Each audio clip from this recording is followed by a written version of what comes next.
Doon na parehas yung checker saka yung blue bar no.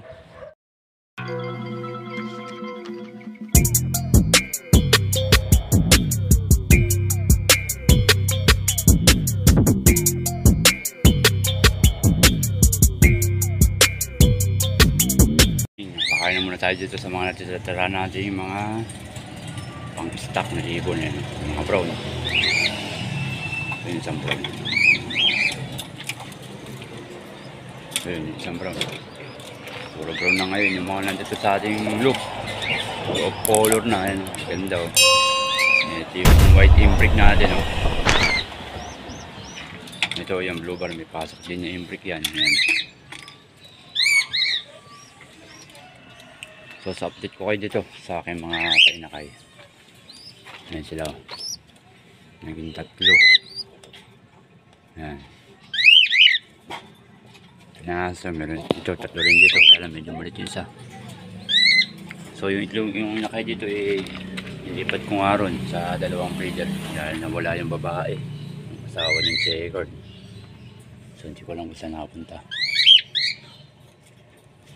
So yun dito yung isa. Nawala rin yung kapares. Bumalik kay Boy Kaway. So ito wala pang itlog. Yan, puro color ngayon yung alaga natin dito. Puro brown. May halong grizzly no? Alphonse.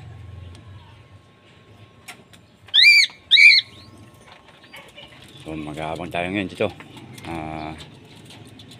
6:15 release ng Elijah Batangas yung mga ibon. So medyo maaga ngayon yung abangan natin dito sa loop natin. Update sa weather. Yan, maganda yung panahon. So basket pala nga yung hanging araw dito. Makahababa. Nasa is na. Nasa is 6:30 na. Natin yung... So set ko na rin yung clocking natin dito. Ayan, so gagamitin natin para makapag-video tayo.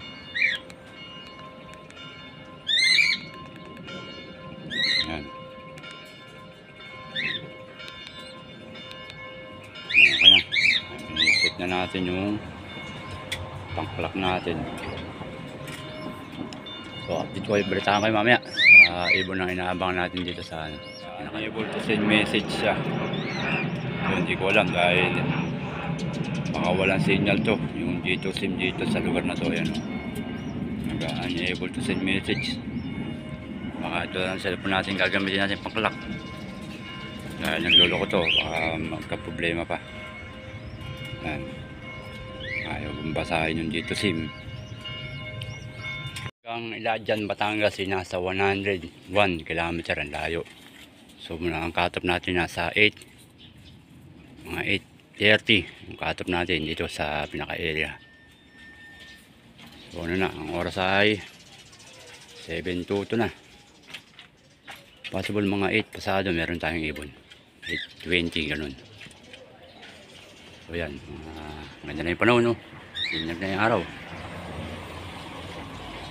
Doon, may papalipat pa rito. Mayari ito.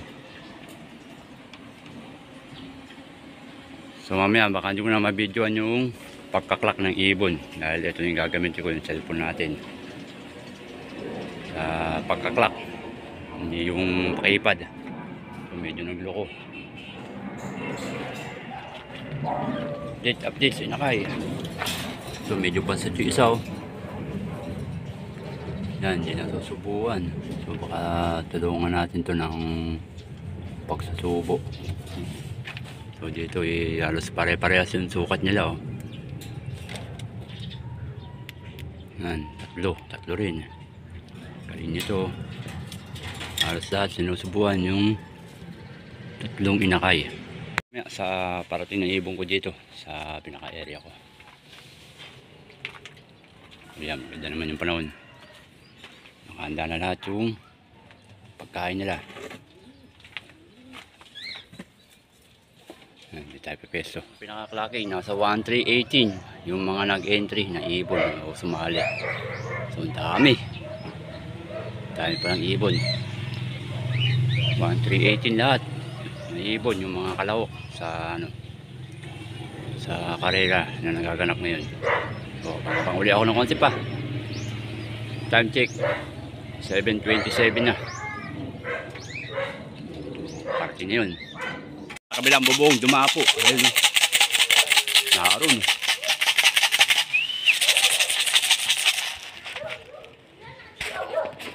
Doon dumapo yung blue bar. Nandun sa kabilang bubong.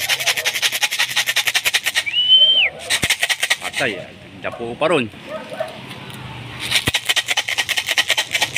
Ayun, naroon. Ay, nakapin pa. Nakapin pa.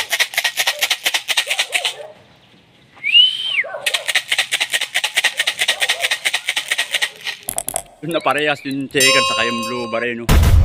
Putik niyan, doon na nagdapo sa bubong. Tumambay na yung dalawa. Yun na, doon na sila parehas. Kaya lang, ayaw bumaba. 143 na yung speed yung ibon natin. So yung checker na lang, yun yung checker do.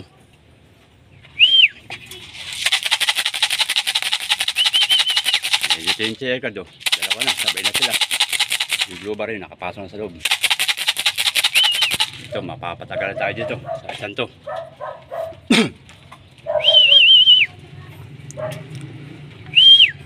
Tatagalan tayo dito sa isang kakalak natin na checker. Yung pwesto nito malayo, yung blue bar natin, yung checker di para maglolo ko pa yata to. Ito yung blue bar, stack up sa tubig oh. Ayan yung blue bar, stack up sa tubig, basa yung katawan nila eh. Ayan yung blue bar oh. Yung blue bar kasi yun yung checker do.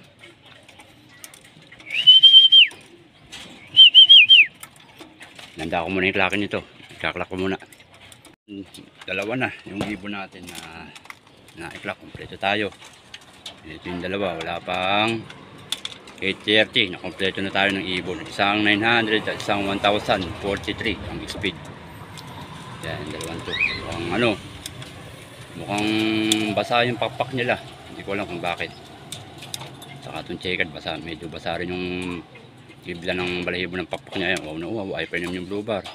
Nilay isang pang 100 na mahigit at saka isang pang 400 ang pwesto itong checkered. So yung blue bar medyo napagod ng gusto. Yung ating panlaban medyo pagod. Ayun o, hindi nagrogi ng gusto yung ating blue bar. So yan na. So yan, nakompleto tayo. At ito ko na muna tatapusin ang video para sa araw nito. At malapit nang makatop. At ingat na lang po sa lahat mga kalapatid. At God bless po.